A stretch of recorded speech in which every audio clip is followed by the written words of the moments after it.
So an author like Mark, the author of our first gospel, sat down and wrote out one day his gospel about Jesus.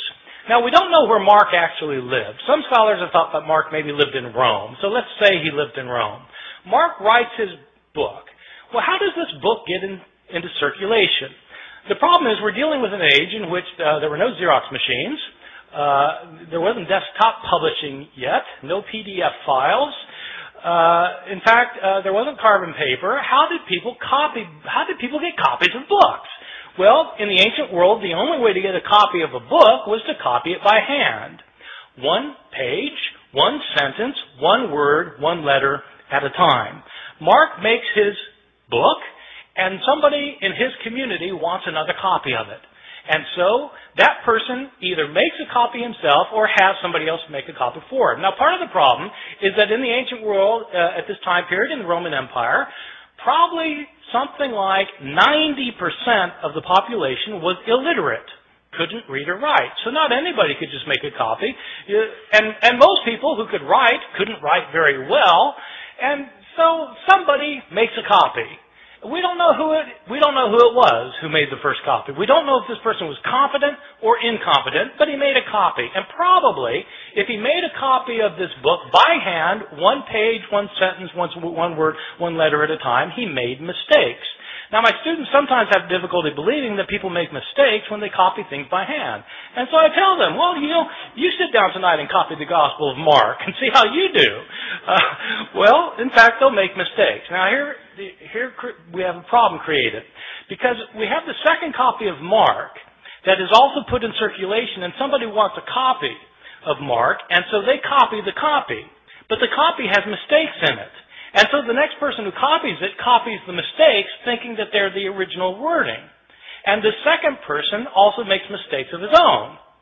And so he not only reproduces the mistakes of his predecessor, he introduces his own mistakes.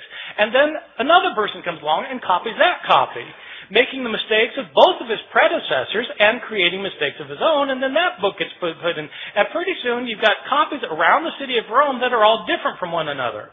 Now, a visitor comes to Rome from Ephesus, and they have a church back in Ephesus too, and they want a copy of this gospel, and so he takes his copy, makes a copy, takes it back to Ephesus. And then that copy gets copied, and that copy gets copied, and that copy gets copied. Then somebody comes from Smyrna, and they want a copy. And so it goes for year after year after year. We don't have a copy of Mark until around the year 200.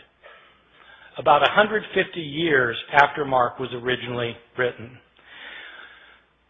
So not only do we not have the originals, we don't have the first copies, or the copies of the copies of the copies of the copies of the copies of the copies, etc., etc. Mistakes were made en route, and these mistakes were replicated. Now, the only way a mistake gets corrected is if you're copying a copy of Mark, and you come across a sentence that you're pretty sure is wrong because it doesn't make sense, and you try and correct it. And so you correct it to say something other than what it says. The problem is there's no guarantee that you will correct the mistake correctly. Right? You might correct the mistake incorrectly, in which case you've got three forms of the text. The original text, the mistake, and the mistaken correction of the mistake. And so it goes on. For year after year, decade after decade. The originals end up getting lost. They get lost. They're either worn out of existence, or people figure, well, we don't need this. I've got a brand new copy of it, and so they throw it away.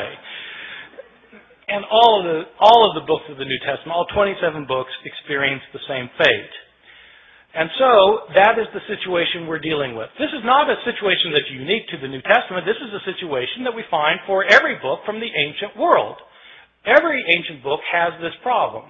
The problem's exacerbated with the New Testament simply because the New Testament has come to be revered as Scripture, and also because, as it turns out, we have more copies of the New Testament than of any other book from the ancient world. That would seem like a good thing, but it also means that we have more mistakes for the New Testament than for any other book. And so the abundance of evidence we have creates